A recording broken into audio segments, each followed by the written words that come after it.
ایک بزرگ رحمت اللہ تعالی علیہ فرماتے ہیں کہ ایک بار نصف رات گزر جانے کے بعد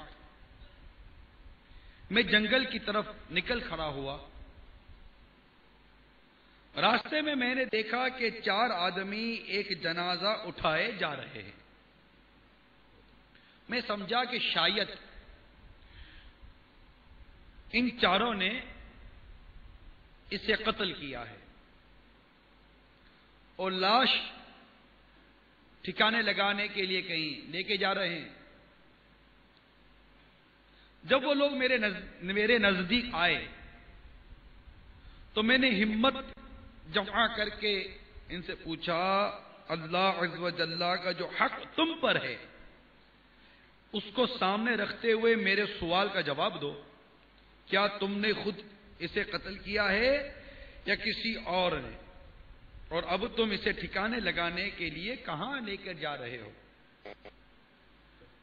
ان جنازہ اٹھانے والوں نے جواب دیا، ہم نے نہ تو اسے قتل کیا ہے اور نہ ہی یہ مقتول ہے، بلکہ ہم مزدور ہیں اور یہ جس کا جنازہ ہے اس کی ماں نے ہمیں مزدوری دینی ہے اور اس کی ماں اس شخص کی قبر کے پاس ہمارا انتظار کر رہی ہے. آؤ تم بھی ہمارے ساتھ آ جاؤ. میں تجسس کی وجہ سے ان کے ساتھ ہو لیا. ہم قبرستان میں پہنچے تو دیکھا کہ واقعی ایک تازہ کھدی ہوئی قبر ہے اور اس کے پاس ایک بوڑھی خاتون کھڑی انتظار کر رہی ہے. میں ان کے قریب گیا اور پوچھا، اماں جان آپ اپنے بیٹے کے جنازے کو دن کے وقت یہاں کیوں نہیں لائی تاکہ اور لوگ بھی اس کے کفن و دفن میں شریک ہو کر ثواب کماتے؟ انہوں نے کہا، یعنی ماں نے کہا، یہ جنازہ میرے لخت جگر کا ہے. میرا یہ بیٹا بڑا شرابی اور گناہگار تھا. ہر وقت شراب کے نشے اور گناہ کے دلدل میں غرق رہتا تھا. جب اس کی موت کا وقت قریب آیا تو اس نے مجھے بلا کر 3 چیزوں کی وصیت کی. پہلی وصیت، بیٹے نے کہا، ماں جب میں مر جاؤں تو میری گردن میں رسی ڈال کر گھر کے ارد گرد گھسیٹنا اور لوگوں کو کہنا کہ گناہ گاروں اور نافرمانوں کی یہی سزا ہوتی ہے. دوسری وصیت، اے میری ماں مجھے رات کے وقت دفن کرنا، کیونکہ دن کے وقت جو بھی میرے جنازے کو دیکھے گا مجھ پر لعن طعن کرے گا. تیسری وصیت، میری ماں جب مجھے قبر میں رکھنے لگو تو میرے ساتھ اپنا ایک سفید بال بھی رکھ دینا،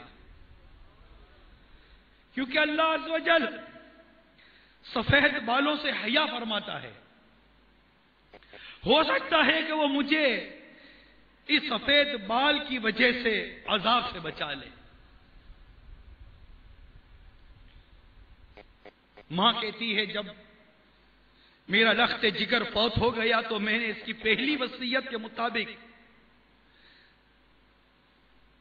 اس کے گلے میں رسی ڈالی اور اسے گھسیٹنے لگی تو ہاتف غیبی سے آواز آئی، اے بڑھیا اسے یوں مت گھسیٹو. اللہ عز و جل نے اسے اپنے گناہوں پر شرمندگی یعنی توبہ کی وجہ سے معاف فرما دیا ہے. جب میں نے اس بری عورت کی یہ بات سنی تو میں اس کے جنازے کے پاس گیا. بزرگ تھے، وہ کہہ رہے تھے، جب میں نے اس بوریا کی بات سنی تو میں اس کے جنازے کے پاس گیا، اس پر نماز جنازہ پڑھی، پھر اسے قبر میں دفن کر دیا. میں نے اس کی بوڑھی ماں کے سر کا ایک بال، سفید بال بھی اس کے ساتھ قبر میں رکھ دیا. اس کام سے فارغ ہو کر جب ہم اس کی قبر کو بند کرنے لگے تو اس کے جسم میں حرکت پیدا ہوئی، جو جسے قبر میں دفن کیا تھا نا، اس کے جسم میں حرکت پیدا ہوئی، اور اس نے اپنا ہاتھ کفن سے باہر نکال کر بلند کیا اور آنکھیں کھول دی۔ میں یہ دیکھ کر گھبرا گیا، لیکن اس نے ہمیں مخاطب کر کے مسکراتے ہوئے کہا، اے شیخ، ہمارا رب عز و جل بڑا غفور رحیم ہے، وہ احسان کرنے والوں یعنی نیکی کرنے والوں کو بھی بخش دیتا ہے اور گناہ گاروں کو بھی معاف فرما دیتا ہے۔ یہ کہہ کر اس نے ہمیشہ کے لیے آنکھیں بند کر لی۔ ہم سب نے مل کر اس کی قبر کو بند کر دیا اور اس پر مٹی درست کر کے واپس آ گئے۔ جے میں ویکھا عملہ والے کچھ نہیں میرے پلے، جے میں ویکھا عملہ والے کچھ نہیں میرے پلے، جے میں ویکھا رحمت رب دی بلے بلے بلے۔